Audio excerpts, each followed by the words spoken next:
지난주에 가슴 아픈 뉴스를 하나 보았습니다. 대략 3살 정도로 되어 보인 나이가 할머니 품에 안겨 손을 흔들며 빠이빠이 합니다.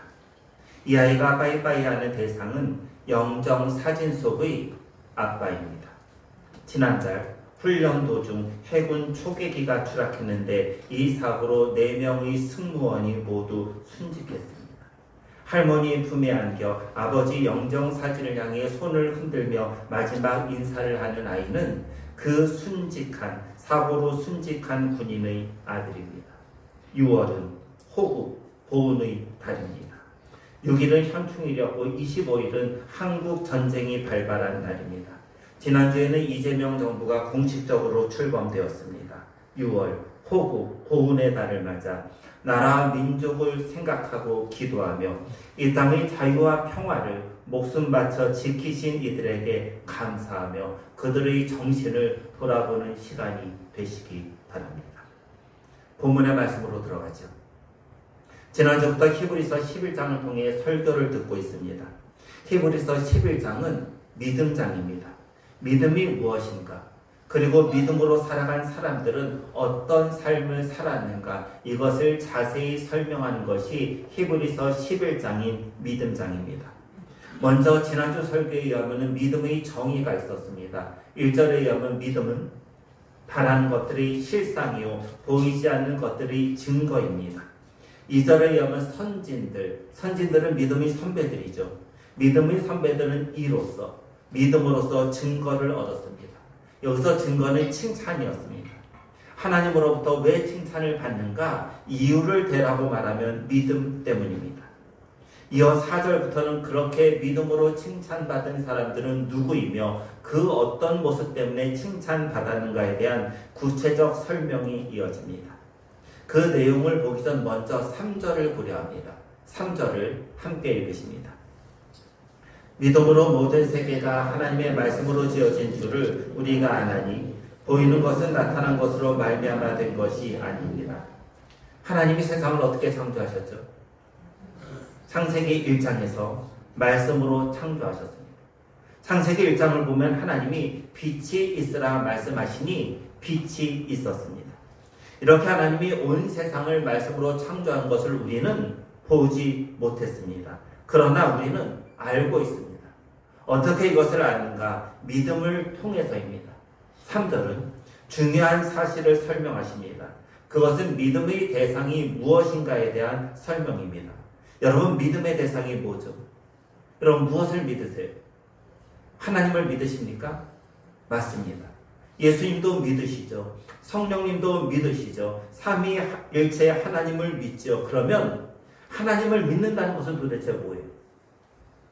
3절에 의하면 하나님을 믿는다는 것은 하나님의 말씀을 믿는다는 것입니다.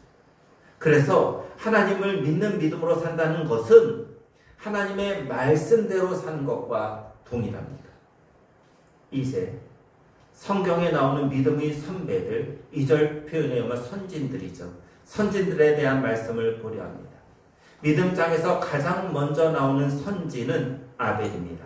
4절의 말씀인데 함께 읽으십니다. 믿음으로 아벨은 가인보다 더 나은 제사를 하나님께 드림으로 의로운 자라 하시는 증거를 얻었으니 하나님이 그 예물에 대하여 증언하십니다. 그가 죽었으나 그 믿음으로써 지금도 말하느니라. 창세기 4장에 가인과 아벨의 사건이 나오죠. 아담과 하와 사이에 태어난 아들이 가인과 아벨입니다.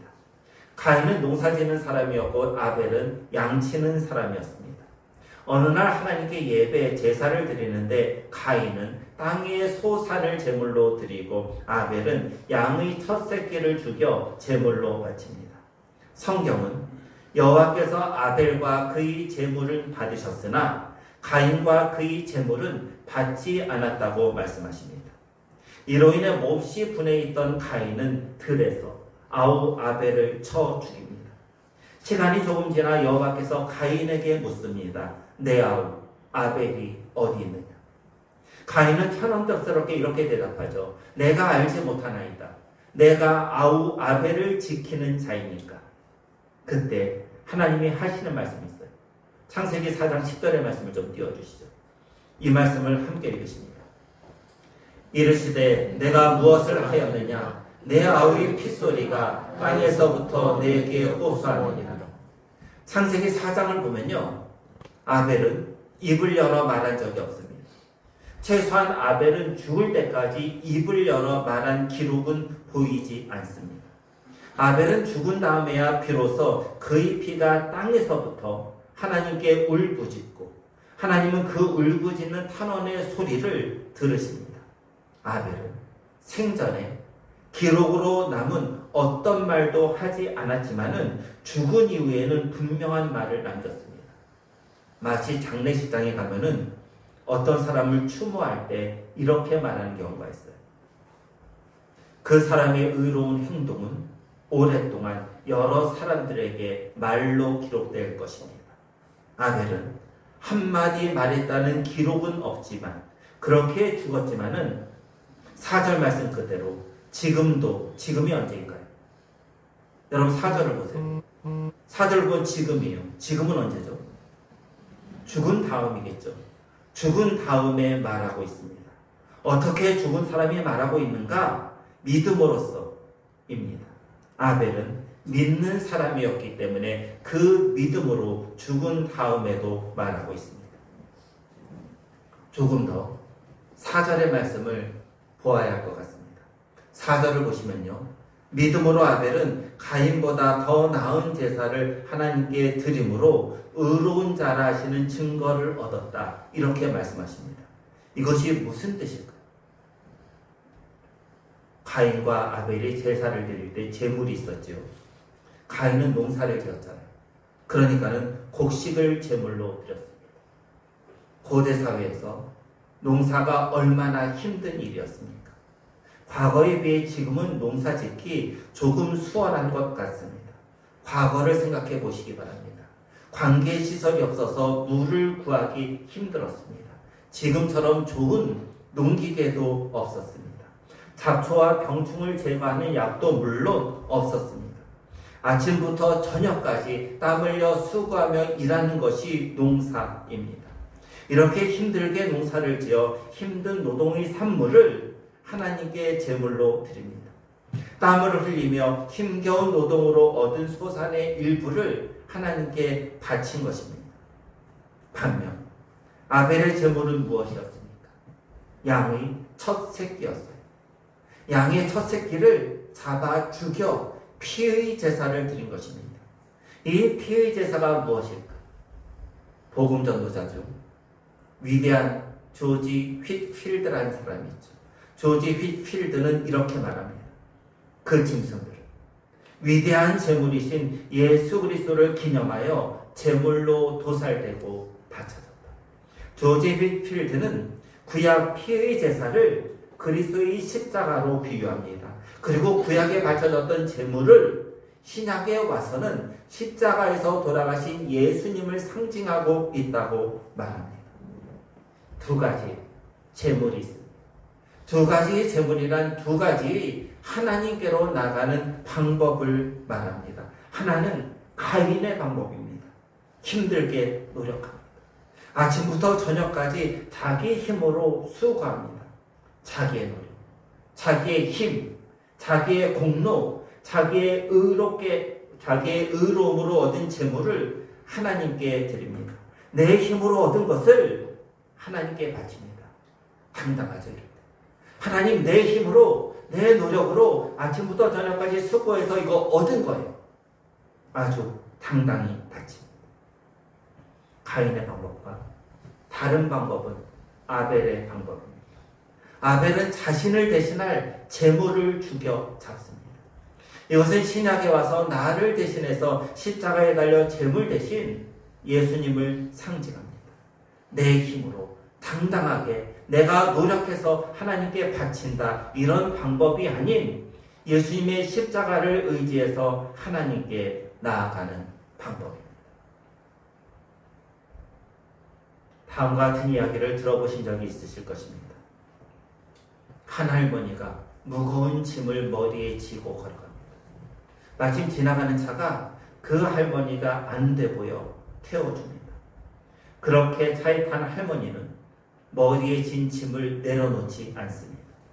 옆에 있는 사람이 할머니에게 말합니다. 할머니, 왜 무거운 짐을 계속 머리에 지고 계세요? 그 짐 바닥에 내려놓으세요. 그때 할머니 대답이 뭐죠? 공짜로 타는 것도 미안한데 무거운 짐까지 맡길 수는 없어요. 이 할머니처럼 하나님께 나아가는 성도들이 있어요. 그냥 맡기면 되는데 무거운 짐을 지고 가는 성도들입니다. 내가 노력해서 힘들게 내 힘으로 하나님께 나아가려는 것입니다. 이것이 가인의 방법입니다. 이 방법으로는 하나님께 나아갈 수 없습니다. 하나님께 나아갈 수 있는 유일한 방법은 내 힘들게 노력하는 것이 아닌 예수 그리스도의 십자가를 의지하는 것입니다. 예수님이 나를 대신해서 십자가에 달려 제물 되셨기에 그 제물 대신 예수 그리스도를 통해서 하나님께 나아가는 것입니다. 나의 무거운 짐을 십자가에 내려놓는 것입니다. 이것이 아벨이 믿음으로 가인보다 더 나은 제사를 하나님께 드렸다는 뜻입니다. 아벨은 예수님의 십자가의 피의 제사를 믿는 사람이었습니다. 그 예수님의 피로 아벨은 천국에 들어갑니다. 성경을 보면 아벨은 인류 역사상 제일 처음 죽은 사람입니다. 그런데 그 아벨은 제일 처음 천국에 들어간 사람이기도 합니다. 두 번째 선지는 에녹입니다. 5절에 에녹이 나왔는데 5절을 함께 읽으십니다. 믿음으로 에녹은 죽음을 보지 않고 옮겨졌으니 하나님이 그를 옮기심으로 다시 보이지 아니하였느니라. 그는 옮겨지기 전에 하나님을 기쁘시게 하는 자라는 증거를 받았느니라. 에녹은 죽지 않고 하늘로 올라갔지요. 성경을 보면 죽지 않고 하늘로 올라간 승천한 사람은 둘입니다. 하나는 에녹, 또 하나는 엘리야입니다. 하나님이 에녹을 하늘로 옮기셨기에 이 땅에서 다시 그는 볼 수 없었습니다. 에녹이 하늘로 승천한 이유가 무엇인가? 5절은 하나님을 기쁘시게 했기 때문이라고 설명하십니다. 에녹이 무엇으로 하나님을 기쁘시게 했을까요? 5절에 의하면 믿음으로입니다. 에녹의 믿음 때문에 하나님이 에녹을 기뻐하셨고 에녹은 죽지 않고 하늘로 올라갑니다. 이 부분을 에녹이 나오는 창세기 5장을 통해서 보아야 할 것 같습니다. 창세기 5장 21절부터 24절인데 저랑 교독하십니다. 에녹은 65세에 무드셀라를 낳았고 무드셀라를 낳은 후 300년을 하나님과 동행하며 자녀들을 낳았습니다. 그는 365세를 살았더라. 에녹이 하나님과 동행하더니 하나님이 그를 데려가심으로 세상에 있지 아니하였더라. 여러분, 창세기 5장 이 본문을 좀 자세히 보시기 바랍니다. 오늘 본문을 보면 에녹이 하나님을 기쁘시겠다고 나와 있어요. 그런데 이 창세기 5장의 말씀을 보면은 하나님을 기쁘시겠다는 표현이 나옵니까? 나오지 않아요. 그럼 창세기 5장의 이 말씀을 자세히 묵상하면은 아주 중요한 표현이 나와요. 그것은 반복되는 단어예요. 뭐죠? 동행이에요. 동행. 하나님은 에녹이 자신과 동행했다고 말씀하십니다. 이것을 2번이나 반복해서 설명하십니다.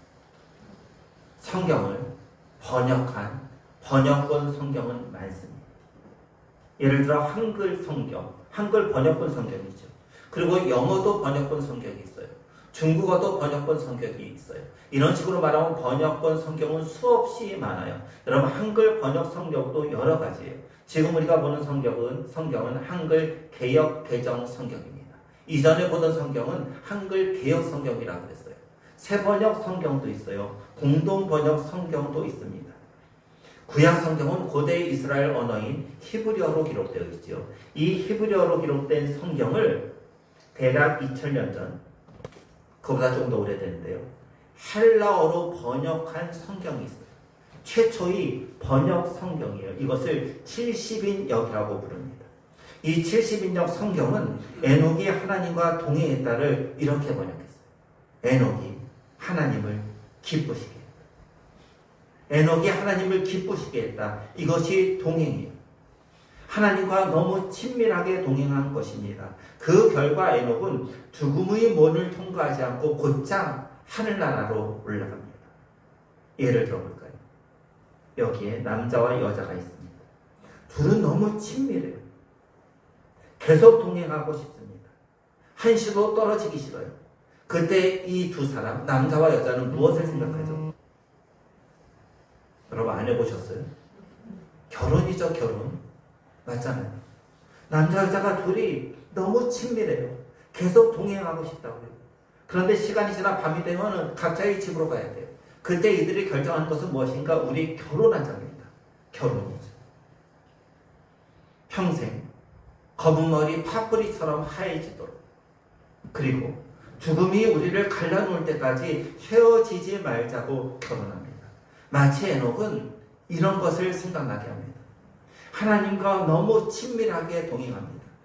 하나님과 한시도 떨어져 있지 않습니다. 아니, 떨어지기 싫습니다. 그 마음을 아시는 하나님, 그리고 에녹과 동행하는 것을 기뻐하시는 하나님에게 에녹을 더 이상 이 땅에 두지 않고 하나님이 계신 하늘로 올라오게 하십니다. 하나님과 동행한다. 이것은 하나님과의 교제를 말합니다. 예를 들어 어떤 사람과 제주도 올레길을 걷는다고 생각해 보시기 바랍니다. 그때 같이 간 사람과 아무 말도 안 하고 올레길만을 걷고 또는 여행지만을 봅니까? 그런 사람은 없어요.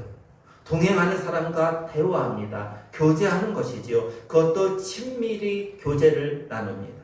올레길을 걷는 동안 그동안 마음에 담아놓고 다른 사람에게 하지 못한 말을 토해내기도 합니다.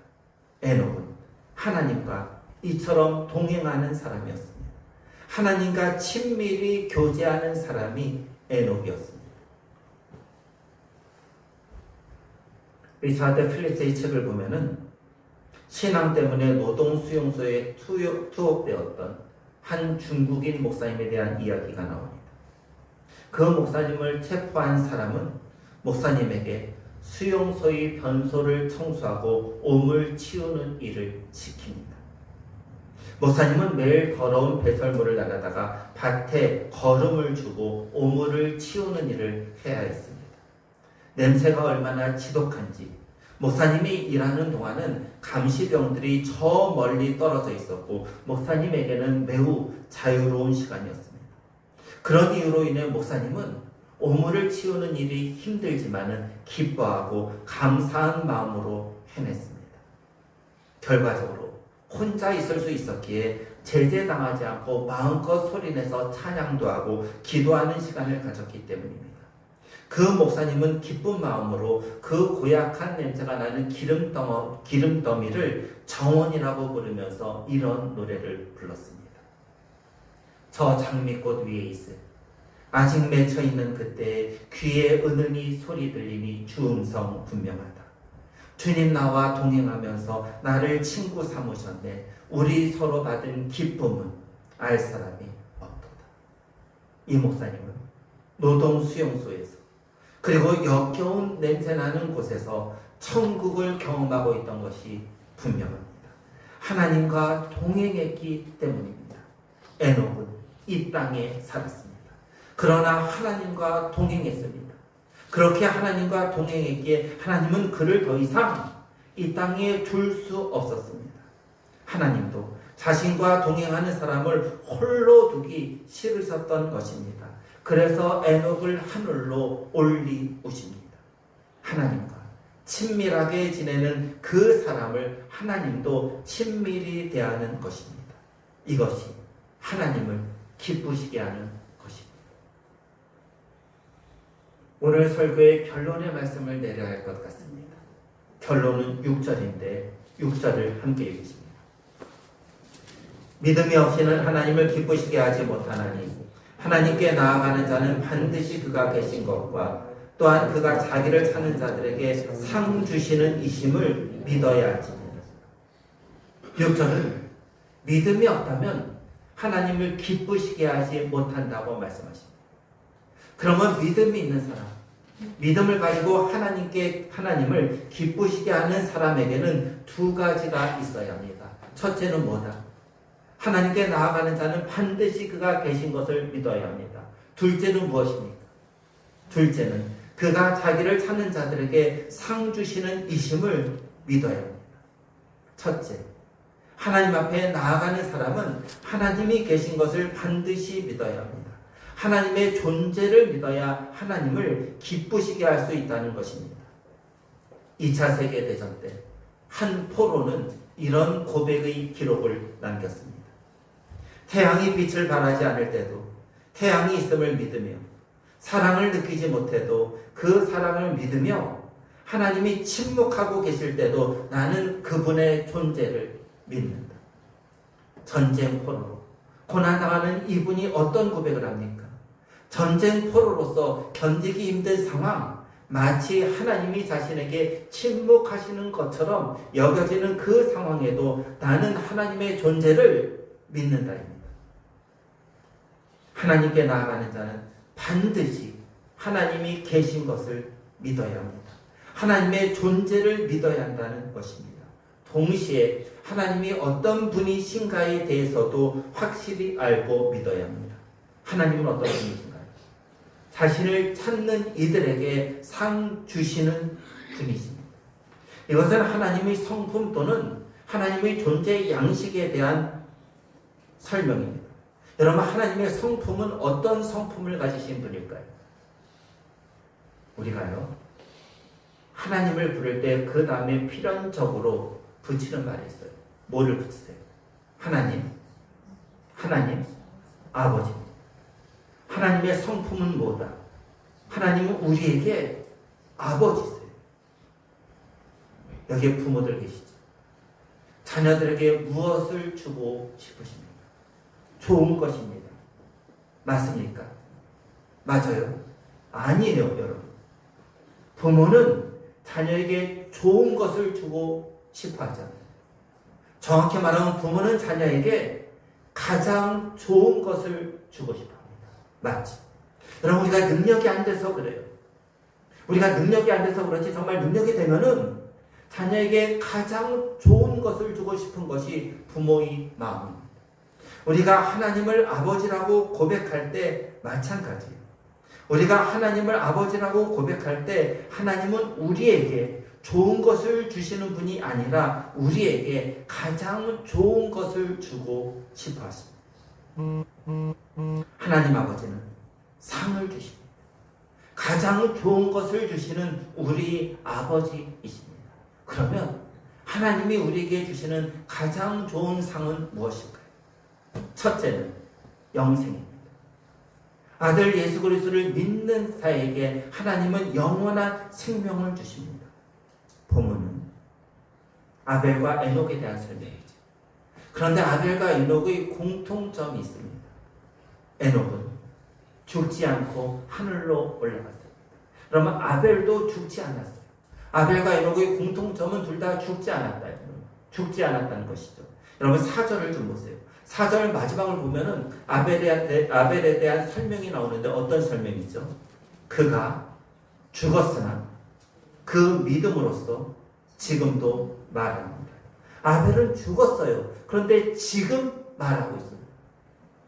여러분, 지금 말하는 사람이 산 사람입니까? 죽은 사람입니까?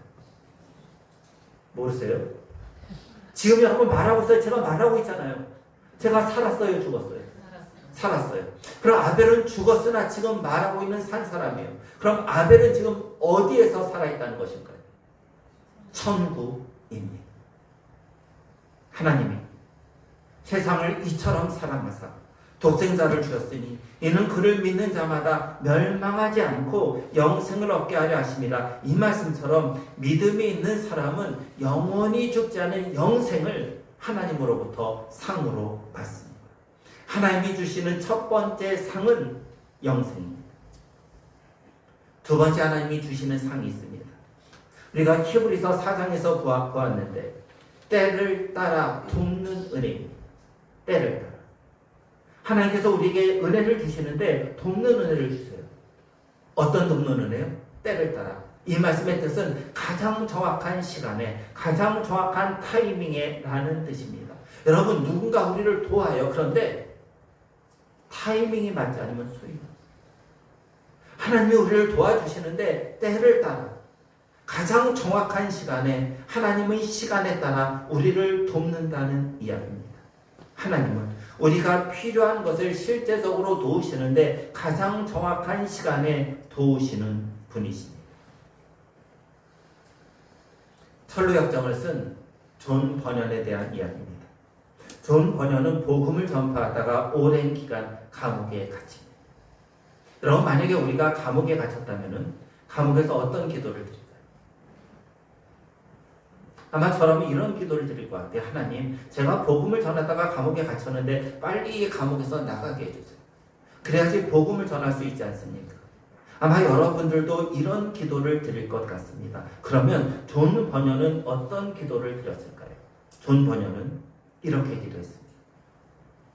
하나님, 만일 제가 감옥에서 나가는 것이 하나님에게 유익이 된다면 감옥에서 나가게 해주시고, 그러나 만약에 내가 감옥에 남아있는 것이 하나님에게 더 유용하다면은 감옥에 남아있게 해주옵소서.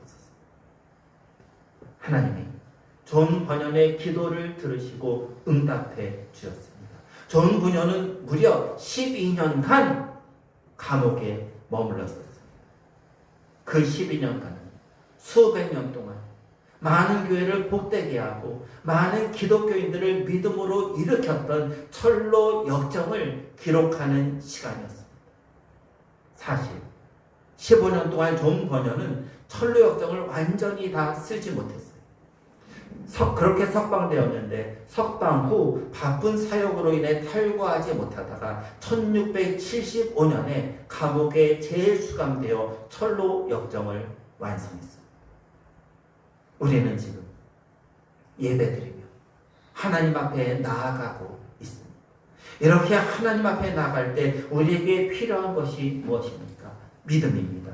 그 믿음은 무엇인가요? 믿음이 없으면 하나님을 기쁘시게 할 수 없습니다. 어떤 믿음인가? 첫째는 하나님이 반드시 계신다는 것을 믿는 믿음입니다.